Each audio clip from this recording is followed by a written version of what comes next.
pagi semuanya. Oke, perkenalkan nama saya Yasha Aslina. Saya dari Goto Financial selaku software engineer. Nah, hari ini saya akan membawakan materi mengenai MCP one-on-one. Jadi ini materinya masih mendasar lah ya tentang MCP. Bagaimana sih? Dan kita juga nanti cobain ngeliat hasil bikinanku untuk building my own custom MCP server. Sebelum lanjut ke materi, aku pengen cerita sedikit tentang background aku. Jadi saya sendiri ini sebenarnya software engineer tapi bukan di produk bisnis. Jadi saya bukan bikin GoPay lah atau bikin Midtrans, tapi saya bekerja lebih banyak di bagian internal toolsnya, yaitu internal developer portal. Teman-teman di sini ada yang tahu nggak internal developer portal itu apa? Oke, mungkin belum banyak ya yang ada tim khusus untuk internal developer portalnya di tempat masing-masing. Jadi internal developer portal itu merupakan sebuah portal yang tersentralisasi yang memudahkan hidup developer nih. Jadi mereka bisa melalui portal ini tinggal deploy, terus juga ada katalog servisnya. Jadi teman-teman tahu nih tim ini megang servis apa aja sih, ownership-nya di mana, dan juga bisa juga buat provisioning other infra. Jadi kita abstraksi nih kalau misalkan teman-teman butuh provision database atau misalkan ngatur networking, kita abstraksi di sini, teman-teman tinggal mencet, jadi semuanya. Gitu. Dan saya sendiri sebagai software engineering kerjanya apa sih? Jadi karena ini merupakan tim kecil ya, nggak ada UX designer, nggak ada front end engineer, ada yang sekarang nggak ada UX designer. Jadi kita juga kadang-kadang perlu wawancara ke developer atau nyari tahu mereka tuh butuhnya apa sih. Intinya kerjaan kita membuat developer bahagia. Dan saya sendiri sempat nyicipin UX, kayak ngewawancarain developer ini flow-nya gimana yang enak, terus bikin front end-nya juga, dan bikin back end-nya tentu aja. Dan domain kita sendiri ini kan developer ya, jadi back end-nya tuh banyak berkutat di integrasi dengan cloud dan infra. Dan akhir-akhir ini selain yang udah saya sebutkan, saya juga mulai belajar tentang AI nih. Jadi di tempat kerja saya sendiri kita mungkin udah bisa pakai front end, udah bisa pakai CLI, tapi masih ada yang kurang nih rasanya kalau nggak pakai AI gitu ya. Jadi saya juga selain belajar backend dan cloud, mulai belajar tentang AI. Lebih tepatnya kayak gimana sih AI ini bisa meningkatkan developer yang udah bahagia tadi pakai portal lebih bahagia lagi. Terus sebagai newbie, saya juga masih newbie banget di bidang per AI ini. Ada banyak banget term-term yang overwhelming lah. Saya nggak paham ini artinya apa. Tapi sebenarnya term-term di sini tuh cukup familiar ya. Kayak sering dengar mungkin tahun lalu atau beberapa tahun yang lalu udah sering kita dengar. Cuma mungkin belum paham aja. Nah, pas nyari-nyari, yang saya pengen kan gimana caranya AI bisa membantu developer mengakses internal developer portal saya yang lebih mudah gitu. Jadi gimana sih caranya biar LLM itu bisa akses si internal developer portal aku itu. Nah, pas cari-cari ketemulah ini istilah MCP. Jadi saya tertarik bahas mendasar dulu tentang MCP. Nah, MCP sendiri ini apa sih? Umurnya secara resmi belum 1 tahun ya teman-teman. Ini 2024 tanggal 25 November, belum setahun, baru diumumin secara resmi oleh Anthropic, yaitu perusahaan yang membuat Claude. Walaupun belum setahun, tapi dia gain popularitinya lumayan juga ya, kayak mulai dibicarain Tech Bros, terus bahkan ini CEO Google juga udah bersabda ya, love the feedback to MCP Iris. Emang seberapa bergunanya sih MCP? Dan bahkan ini belum sampai setahun udah ribuan servers MCP yang dibuat, dan juga ada yang official juga selain yang dibuat oleh community, ada yang dibuat official oleh perusahaan-perusahaan yang mungkin teman-teman udah sering pakai ya, kayak Cloudflare, GitHub, Gemini, Google Cloud, dan lain-lain.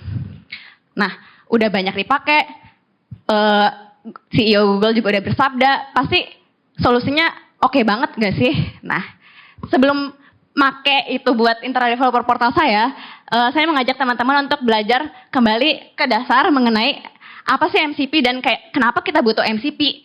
Terus gimana sih MCP itu bekerja, dan kemudian nanti kita akan belajar untuk buat MCP secara sederhana. MCP server. Oke. Jadi overview-nya buat hari ini mungkin segini aja kayak why and what is MCP, terus MCP architecture, servers, dan sampai akhirnya nanti mungkin ada trivial mengenai MCP. Mungkin dengan satu hari ini aja nggak bakal ke-cover semuanya tentang MCP, tapi saya harap sekecil apapun bisa berguna buat teman-teman nanti. Oke. MCP. Ada yang tahu MCP apa? Oke. Kita lanjut aja ya. Jadi MCP itu sebenarnya cuma sebuah protokol alias cuma sebuah standar gitu. Yang di open source sama Anthropic yang pembuat Cloud itu, yang memudahkan AI application bisa ngakses aplikasi di luar sistemnya mereka. Jadi teman-teman di sini bisa anggap aja kayak sebuah USB-C, di mana USB-C merupakan sebuah protokol yang memungkinkan berbagai jenis elektronik untuk terhubung ke dalam sumber aliran listrik yang sama. Mau itu HP, laptop, atau headset itu juga bisa lewat USB-C ya, nggak kayak zaman dulu mungkin beda-beda ada audio jack dan sebagainya. Nah, jadi teman-teman bisa menganggap kalau misalkan si USB portnya ini MCP host, terus colokannya misalkan MCP servers dan MCP clients buat yang nyoloknya. Oke, nah kalau misalkan kita analogiin dengan USB-C kayak gimana sih? Jadi MCP host itu AI application ya teman-teman, kayak misalkan di sini contohnya Cloud Desktop, Cursor, Gemini CLI, dan sebagainya. Terus servernya apa aja? Seperti yang tadi udah aku bilang ada GitHub, terus Slack juga ada file system juga. Jadi nggak cuma remote MCP, tapi ada juga yang di lokal kita sendiri. Jadi mungkin Cloud Desktopnya bisa akses file system kalian atau apapun. Sebenarnya MCP host ini nggak terbatas pada ini ya, apapun yang mendukung MCP client. Oke. Jadi awal-awal ada agentic AI ini, kayak gini ya teman-teman, sistemnya dari user, lalu ke host alias AI application-nya, terus dari AI application yang nge-connect-in ke LLM. Nah, terus kekurangannya di sini apa sih? LLM itu kan costly ya kalau untuk di-train lagi, sedangkan kita butuh konteks lain juga. Terus ini juga misalkan kita, contohnya di case saya pengen masukin data-data tentang internal developer portal, itu gimana caranya?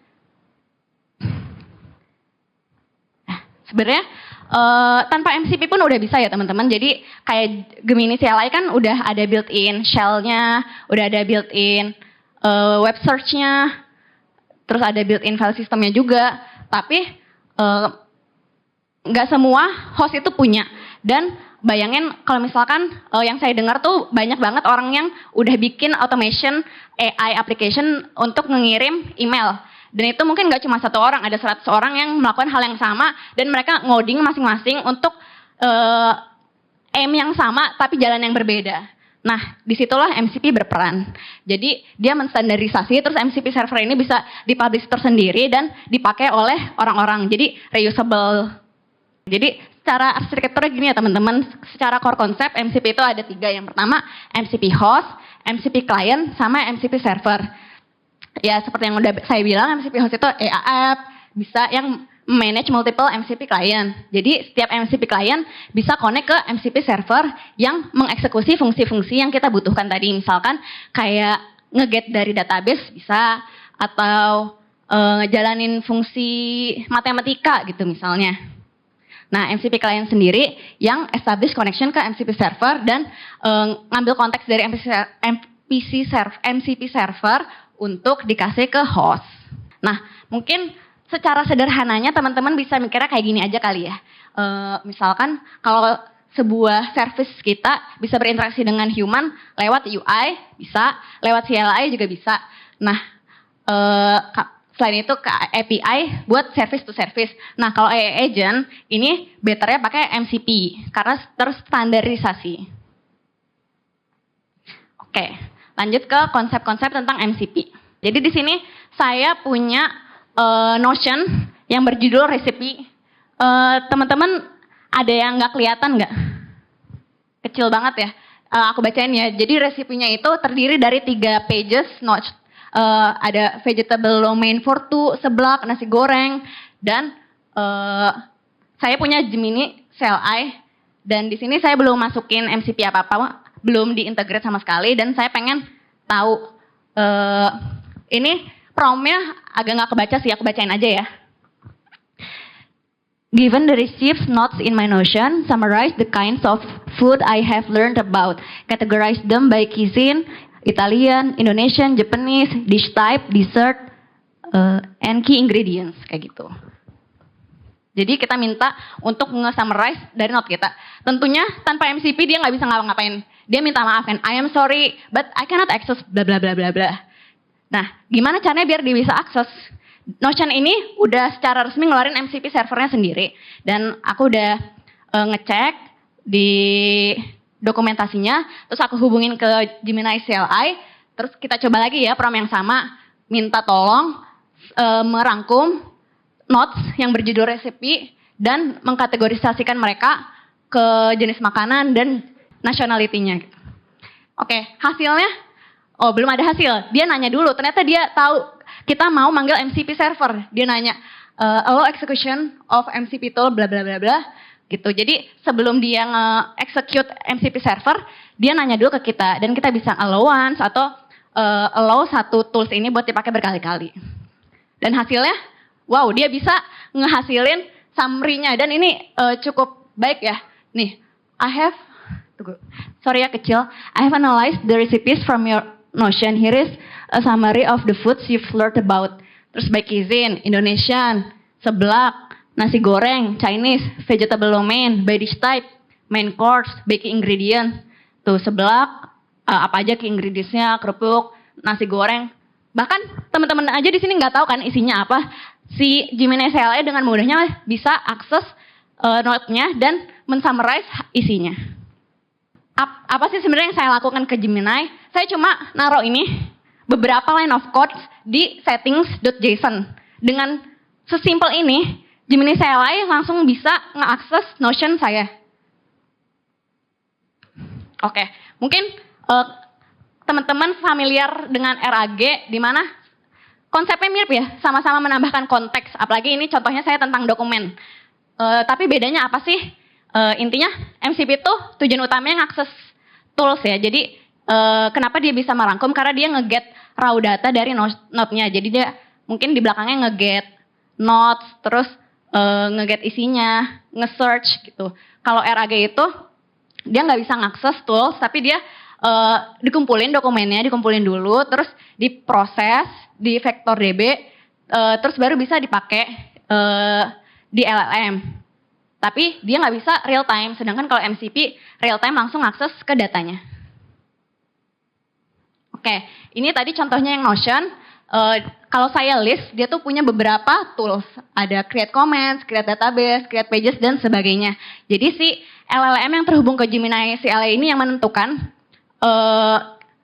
dari hasil MCP client, kira-kira mana sih tools yang cocok untuk digunakan dari si prompt saya tersebut. Terus ini dari documentation-nya kurang lebih gini ya sebenarnya. Kalau Notion dia MCP client yaitu Gemini CLI kita, MCP server yang tadi udah saya config dan dia ngehubungin doang ke public API sebenarnya. Jadi emang sebenarnya 90% MCP server itu wrapper dari API. Jadi gini ya, sebenarnya selain API kita juga bisa ngakses function langsung di MCP server tanpa perlu mempublish API-nya. Terus protokolnya sendiri itu menggunakan JSON RPC 2.0. Dan MCP server ini bisa di lokal atau remote. Nah, kok bisa sih tadi si MCP client-nya nge-akses data-data dari MCP server? Karena mereka MCP ini konsepnya terdiri dari 2 layer, di mana data layer yang mendefine seluruh skemanya dan sebagainya, life cycle-nya, dan juga transport layer yang mengatur komunikasi antara MCP client dan MCP server. Oke. Nah, untuk life cycle manajemennya sendiri kurang lebih sebenarnya terdiri dari 3. Jadi dia nge-initialize, terus operation process, dan connection close. Oke, kita lanjut ke MCP server ya. Tadi mungkin teman-teman ada yang ngintip sedikit dari data layer, itu ada core features dari MCP server, di mana terdiri dari 3 yaitu tools, resources, dan prompts. Tapi yang kita bahas kali ini mungkin lebih banyak ke arah tools ya, karena itu emang poin utama dari si MCP. Kalau resource itu kurang lebih yang data source-nya aja, jadi dia nggak ngelakuin eksekusi fungsi apapun, dan prompts itu kita bisa nge-define template-template pre-built instruction-nya, terus nanti kita milih aja. Nah, tapi kalau yang tools nanti akan dibahas lebih lanjut. Nah, untuk tools ini tadi kan kita udah minta tolong si Gemini untuk ngerangkum Notion ya. Caranya tuh dia tahu dari tools yang di-define oleh MCP servernya. Definisinya tuh gimana sih? Definisinya tuh kayak gini, ada JSON yang isinya name, detail, sama input schema. Dimana isi-isi ini tuh harus benar ya teman-teman, karena LLM kan konteks spesifik banget ya. Jadi benar, kalau misalkan semakin jelas akan semakin mudah untuk dipahami. Terus input skemanya juga kurang lebih kayak parameter-parameter kalau di API lah. Oke nih, jadi di balik tadi itu sebenarnya yang terjadi adalah saat server saat saya menyambungkan server ke klien, itu nanti dari kliennya ngediscovery toolsnya. Jadi dia ngelist toolsnya, terus habis itu pas kita nge-prompt, nanti dari LLM tuh ngecek, terus kayak milih mana sih tools yang cocok nih buat prompt saya. Terus nanti di-invoke lah fungsinya, terus habis itu ngeproses. Terus nanti kalau misalkan MCP remote gitu, nanti kan ada update, nanti ada notifnya kalau misalkan toolsnya ada yang update gitu. Jadi ini bisa didapetin documentation-nya. Dan berikutnya MCP client. Tapi buat hari ini kita bakal nggak bahas tentang MCP client, jadi sekilas saja. Ini core features-nya sampling, root, sama elicitation, di mana buat sampling, jadi si server ini bisa nge-send list, dan si MCP kliennya nanti request LLM untuk nge-pick best option-nya yang mana. Terus kalau untuk root, kita bisa ngasih akses ke servernya buat ngakses file mana. Dan untuk elicitation, ini memungkinkan server untuk meminta data tambahan dari user. Oke, berikutnya transport layer yang memungkinkan komunikasi di antara dua itu terjadi. Yang pertama ada lokal dan ada remote. Untuk yang lokal dia pakai STDIO input output. Dan kalau misalkan yang remote itu pakai server send events dan streamable HTTP. Tapi yang SSH ini tuh udah deprecated ya. Jadi mungkin kalau misalkan kita pengembang MCP client, lebih baik kita support streamable HTTP. Oke. Nah untuk yang lokal ini, seperti yang Notion tadi, sebenarnya ini saya makainya yang lokal ya. Jadi kurang lebih kita ngasih tahu ke MCP client dengan mendefinisikan ini di settings.json. Terus nanti si MCP client itu nge-install, terus nge-run sesuai komennya ini sebagai subproses. Tuh di sini komennya npx minia mcp remote http blah. Nah bisa dilihat sebenarnya aslinya nih si MCP-nya itu remote tapi dibuat lokal menggunakan MCP remote. Karena sebenarnya nggak semua MCP host bisa nge-support dua-duanya ya. Ada yang nge-support lokal doang dan sebagainya. Terus ini contohnya yang pure lokal, jadi dia beneran ngejalanin kayak jalanin di terminal aja teman-teman. Jadi ada comments, ada argumennya apa, terus nama MCP servernya apa, tinggal masukin ke settings.json. Nah untuk remote sendiri itu kalau tadi kan kita nge-call server setiap buka Gemini CLI gitu misalnya ya. Kalau ini mungkin servernya berjalan terus-terusan dan dia bisa nge-handle multiple clients. Nah kalau yang ini kita ngetelnya pakai URL. Terus habis itu mungkin juga bisa ditambahin authorization. Jadi teman-teman nanti bisa explore sendiri apa aja sih yang bisa ditambahin untuk mendefinisikan si MCP servernya. Oke, sekarang kita start building. Oke, sebelumnya ini use case-nya ceritanya aku punya internal developer portal yang minified aja. Jadi cuma core feature-nya kayak misalkan cataloging dengan ownership team, terus deploying to Kubernetes gitu. Terus untuk nyobainnya saya pakai Python dengan bantuan FastMCP dan Gemini CLI untuk hostnya. Oke, jadi kurang lebih arsitekturnya kayak gini ya. Mungkin yang buat server sendiri nggak bakal saya bahas lebih dalam karena ini udah sebelumnya saya buat dengan menyediakan berbagai API. Semua API-nya saya expose, terus kurang lebih sistemnya itu dia connect ke Kubernetes API. Terus katalog DB, jadi kita nyimpan berbagai macam atribut di katalog DB ini buat bahan si servisnya ngasih tahu ke Kubernetes API deploy-nya kayak gimana sih, namanya apa, tambahin label tim apa, di namespace mana gitu. Jadi kita bisa ngelihat semuanya dengan katalog. Terus si API ini saya expose ke MCP server. Ini semuanya kita hari ini belajarnya di lokal aja. Terus dari MCP server nanti dia kita hubungin pakai cara yang tadi, masukin ke settings.json ke MCP client, yaitu di Gemini CLI. Terus MCP client sendiri itu kan sebenarnya interaksinya banyak ya. Gemini CLI ini menggunakan LLM. Jadi dia juga selain cuma menggunakan LLM, dia juga ada macam-macamnya kayak context aware, terus habis itu ada banyak lah, nanti kita bahas lebih dalam. Jadi dengan Gemini CLI ini udah gampang banget buat ngehubungin dengan MCP server.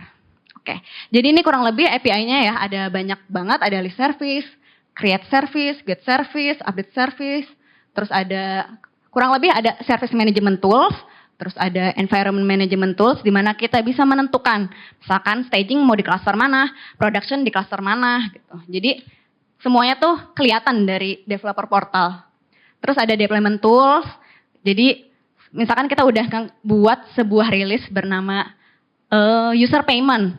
Terus kita dengan mudahnya tinggal minta tolong deploy user payment yang template-nya udah disimpan di katalog DB. Kita juga bisa ubah-ubah dengan service tools.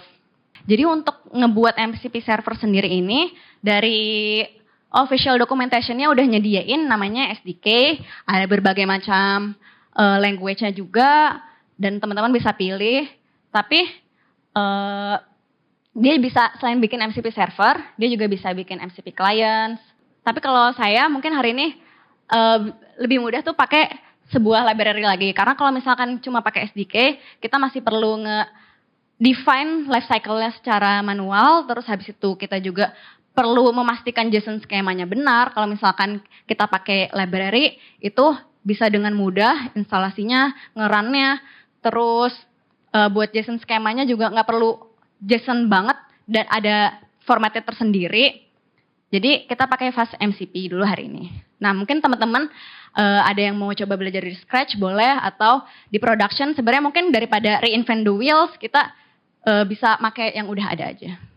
Oke, terus sama seperti tadi, all I need to do is just put it in their config dan semuanya langsung bisa diakses. Ini mini IDP karena pakai Python, dia pakai UV untuk packager manajemennya, terus kita specify directory biar jadi ini directory ke kodenya ya, kodenya tuh di main.py, itu semua tools di specify di main.py. Dengan kayak gini, Gemini CLI saya udah connect langsung ke MCP server saya. Oke, ini untuk API pertama, bukan API. Jadi kan kita pengen nge-expose API, terus saya pengen punya fungsi yang ngecek ini API version berapa sih, terus saya bikin aja di MCP-nya. Ini di Python-nya saya bikin get the mini DP API version 1.0.0 gitu. Nah caranya mudah banget kan teman-teman. Jadi kalau sebelumnya ini untuk instalasinya tinggal UV add fast MCP, terus di main.py teman-teman tinggal tambahin inisialisasi itu, terus jangan lupa di run MCP-nya. Nah, terus untuk definisi toolsnya sendiri, tinggal teman-teman tambahin dekorator di atas fungsi. Fungsinya ini kalau ditranslate kayak gini ya teman-teman. Tadi yang udah saya jelasin tentang tools, di mana inputnya tuh kayak gini harusnya. Jadi si fast MCP ini udah nge-translate dari format yang lebih mudah dibaca dan ya mudah lah ya, tinggal nambah-nambahin dekorator, nge-translate sendiri jadi kayak gini. Jadi misalkan untuk name-nya sendiri itu dia pakai nama fungsi, terus description-nya dia pakai docstring-nya, sama input skemanya dia bisa ditambahin di situ, tapi karena dia nggak pakai parameter apa-apa, jadi kosong hari ini. Oke, jadi ini prompt pertama yang kita coba. Ini saya bacain ya, get mini IDP version API. Terus tentu saja karena baru pertama kali dia langsung nanya ke saya, apakah mau menjalankan MCP server? Wow, ternyata dia udah pinter ya, tahu kita mau ngejalanin MCP server kita. Terus saya allow all aja, biar selanjutnya dia nggak perlu nanya lagi. Oke, terus dia langsung bisa get API version mini 1.0.0. Oke, kita udah selesai bikin MCP servernya. Terus gimana cara ngetesnya kalau kita nggak mau langsung ke LLM? Ini ada namanya MCP Inspector. Tuh, jadi dengan nge-install Fast MCP, teman-teman udah juga nge-install ini. Jadi jalaninnya tinggal Fast MCP dev main.py. Terus teman-teman bisa ngelihat tadi mungkin di sini bisa kelihatan connect ya. Pas aku pencet connect, dia connected ke MCP ini. Terus kita lihat-lihat toolsnya ada apa aja. Nah ini kita bisa lihat dari sini. Terus selain lihat-lihat, kita juga bisa ngetes langsung. Kita cobain ya. Nah ini. Tapi dia interaksinya nggak pakai LLM ya, jadi kayak API aja. Tapi ini namanya MCP client juga. Nah ini. Jadi kita tinggal download ini, bisa ngetes MCP kita. Terus, oke. API yang berikutnya, creating service. Jadi tadi kan teman-teman udah tahu ya kita punya katalog DB. Nah sekarang ceritanya kita pengen minta bantuan AI buat tolong bikinin rilis service baru gitu. Service barunya misalnya namanya di sini aku nama service Nginx proxy gitu ya. Terus untuk definisinya tinggal pakai dekorator, terus buat nama fungsi, langsung docstringnya, dan ini payload buat ke API. Jadi intinya teman-teman tinggal buat fungsi biasa aja. Ini make request ini sebenarnya HTTP call biasa aja. Gitu. Yang mentranslate itu MCP tools ini. Jadi udah sesimpel itu teman-teman. Nah ini contohnya. Prompt-nya yang berikutnya itu register a new service called Nginx proxy on by payment using image Nginx 1.29.0 gitu. Terus dia langsung ngebuat create service dengan parameter yang sesuai saya inginkan gitu ya. Pertama, dari namanya benar, dari image-nya benar, dari timnya benar. Wow, bahkan kita sebagai end user nggak perlu tahu API apa yang dipanggil, parameter apa yang dibutuhkan gitu. Tapi mungkin kalau kita kurang prompt-nya akan keluar error-error sih. Oke, lanjut. Sekarang API berikutnya nih. Deploying service. Kita udah bikin service-nya, sekarang kita mau ngedeploy. Jadi service tadi cuma disimpan di database. Sekarang kita pengen masukin dia ke Kubernetes gitu ya. Jadi di balik post deployment ini sebenarnya dia cuma ngambil data-data dari service buat dimasukin ke Kubernetes. Masih sama ini tapi ada tambahan dictionary. Oke, sekarang ke prompt-nya. Deploy the Nginx proxy in staging cluster. Nah, ini agak susah ya. Kalau manual kan ini tadi parameternya service ID, environment ID. Bahkan dia nggak ada namanya, nggak ada environment namanya juga. Berarti secara manual kita perlu nge-get dulu namanya, ID-nya apa, nama environment ID-nya apa. Dan MCP ini bisa langsung paham teman-teman. Dia ini tanpa intervensi saya sama sekali, dia udah langsung bisa nge-get environment by name, terus habis itu dia nge-create deployment. Terus kalau teman-teman sadar, di sini dia nggak nge-get lagi Nginx proxy ini service ID-nya apa. Karena dia punya context awareness terhadap prompt kita yang sebelumnya. Yang sebelumnya itu kan tentang create service ya. Jadi dia masih inget tadi tuh service-nya ID-nya apa gitu. Oke. Terus kita tes ya. Ini dari response oke nih. Kita udah ngedeploy semuanya dengan benar.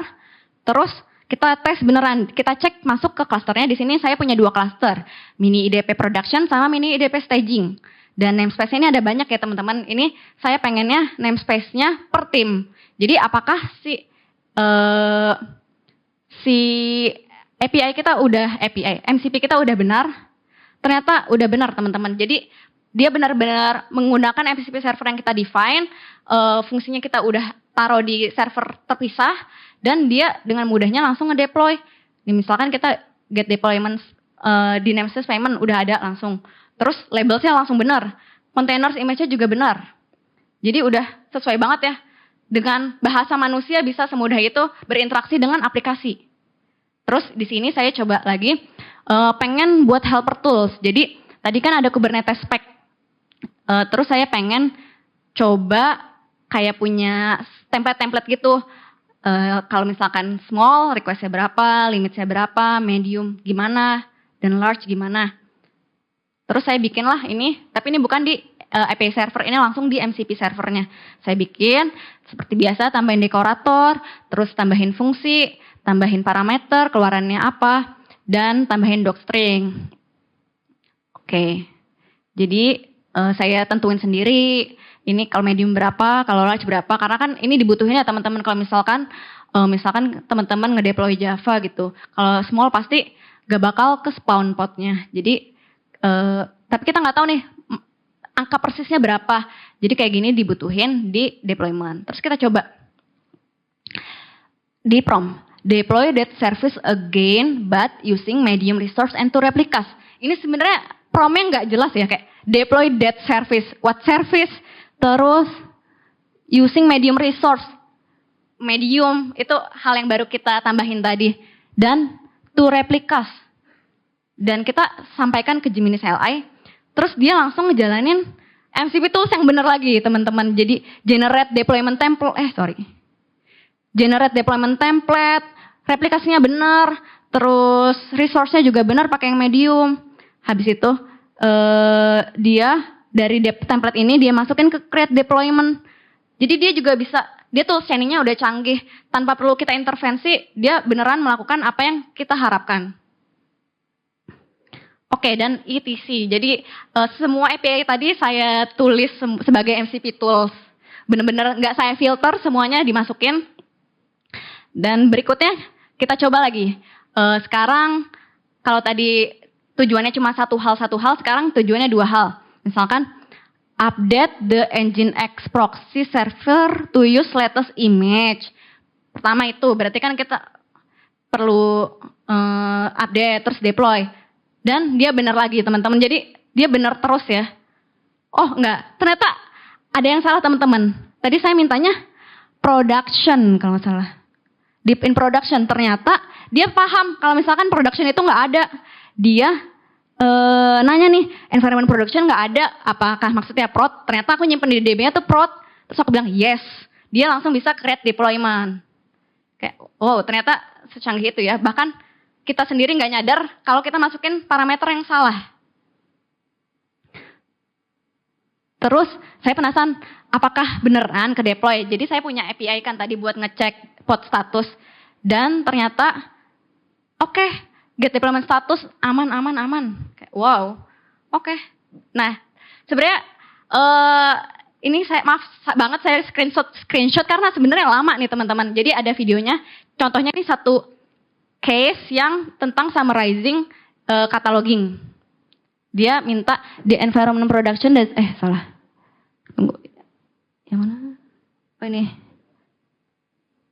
Summarize the service and the team owner on prod and staging deployment count gitu. Selama ini real time-nya. Kita lanjutin aja kali ya. Making it go bebop. Initiating the process. Oh, udah. Oke, jadi cukup lama ya, bahkan sekitar semenit lebih.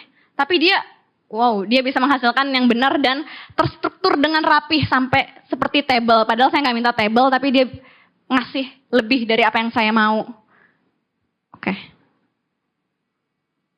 Oke, terus segitu aja demonya. Lesson learned dari hasil yang saya cobain itu sebenarnya kita need to be careful ya untuk specifying the capability of MCP server. Karena kan saya ada di lab server dan sebagainya. Gimana kalau ada prompt saya yang mengarah ke delete gitu. Terus jadi kita tuh harus mikir-mikir lagi capability apa sih yang sebenarnya perlu diakses atau enggak dengan LLM. Terus feedback in the loop mungkin masih dibutuhkan ya biar lebih reliable sama tadi, ini masalah utama sih, initialize dan using MCP itu slow banget, padahal saya cuma satu MCP server, gimana kalau ada banyak, selama apa lagi gitu. Mungkin yang bisa kita lakukan cuma coba expose toolsnya dikit-dikit aja gitu ya. Dan ternyata kekurangan itu bukan kita doang yang ngerasain, bahkan Anthropic sendiri mengakui kecacatan dari sistem MCP-nya, di mana direct tool calls ini mengambil konteks yang sangat banyak dan menghabiskan resource token karena bayangin kalau ada ratusan MCP server yang kita pakai, itu semuanya akan jadi token dan masukin ke LLM kita. Jadi kita cost-nya butuh tinggi banget kan. Terus setiap intermediary result, kayak tadi kan ada tools chaining ya. Misalkan manggil API A dulu, terus API B, itu ada tools chaining dan padahal saya cuma butuh misalkan environment ID. Tapi kita dapat semuanya dan itu semuanya dijadiin token untuk masuk ke LLM. Jadi MCP ini sangat kurang untuk memberitahu kita mana hal yang paling esensial yang kita butuhkan. Dia beneran ngambil semua konteks dari tools, semua hasil raw-nya dipakai buat LLM, dan akhirnya token kita habis. Nah, makanya sebenarnya udah ada solusinya teman-teman. Ini walaupun belum 1 tahun tapi udah jadi tradisional aja ya. Yang tradisional MCP itu dari LLM, agent, MCP server, terus ya seperti yang udah saya jelaskan. Terus dalam waktu kurang dari setahun udah ada yang lebih modernnya lagi, yaitu code mode. Jadi LLM ini kan bagus banget buat programming ya. Dia ada sandbox-nya sendiri. Jadi instead of ngeproses semuanya dengan LLM, kenapa nggak kita MCP server itu provide tool skemanya lewat TypeScript gitu. Terus nanti LLM-nya ngecek tools-toolsnya, terus semua proses itu tuh dijalanin di code sandbox. Kayak misalkan intermediate result-nya dimasukin ke code, terus token-tokennya itu di TypeScript-nya nanti, mungkin teman-teman bisa explore lebih dalam nanti, ada kayak file tree-nya gitu, jadi mereka kayak ngelakuin indexing juga. Jadi pokoknya semua token-token yang tadinya kita masukin semua ke LLM, kalau nggak penting-penting amat, diproses dulu aja di sandbox gitu. Dengan ini bahkan mengklaim bisa menghemat 98% token yang digunakan. Oke, terus berikutnya mungkin kan Gemini CLI itu udah di shell, udah punya akses ke shell, udah punya akses ke file system, terus aplikasi saya sendiri internal developer portal tuh ada CLI-nya gitu. Kenapa nggak kita kasih tahu aja sih Gemini CLI untuk ngejalanin CLI apa aja buat internal developer portal. Tapi kalau pakai CLI kan kita nggak tahu ya, kayak harus ngasih taunya kayak gimana sih, kayak promnya kayak strukturnya gimana biar MCP-nya bisa paham dengan baik dan benar. Terus ada challenge juga di parsing output dari CLI, terus handle each CLI call interaction gitu. Misalkan kalau CLI-nya interaktif, berarti kita harus kayak yes gitu misalnya. Oke, terus ini ada satu tambahan. Fast MCP ini banyak banget dipakai dan bahkan dia udah bekerja sama Gemini. Jadi kita tuh nggak perlu, bahkan kita udah nggak perlu connect-connectin lagi ke settings.json, langsung bisa Fast MCP install Gemini CLI server.py-nya dan langsung ke install sendiri ke Gemini. Oke, summary-nya kita udah belajar what, terus mengapa MCP, terus MCP konsep, terus kita juga belajar MCP server dan kayak ngelihat juga gimana sih use case-nya. Terus MCP++ ya, MCP yang modern gimana. Dan what's next? Jadi dengan adanya MCP, teman-teman tuh sebenarnya banyak banget possibilities-nya. Dia bisa dikonekin ke macam-macam. Teman-teman bisa bikin agent using ADK. Mungkin nanti ada talk yang bahas ini. Terus bisa juga bikin create automation dengan bantuan N8N. Ini juga udah bisa connect ke MCP server. Terus seperti yang tadi saya udah bilang, bisa juga karena MCP dan RAG itu bukan saling menggantikan, tapi justru kita bisa saling melengkapi dengan MCP sebagai real time fetcher raw datanya dan RAG yang bantu nge-preprosesnya. Gitu. Oke, jadi sekian dari saya.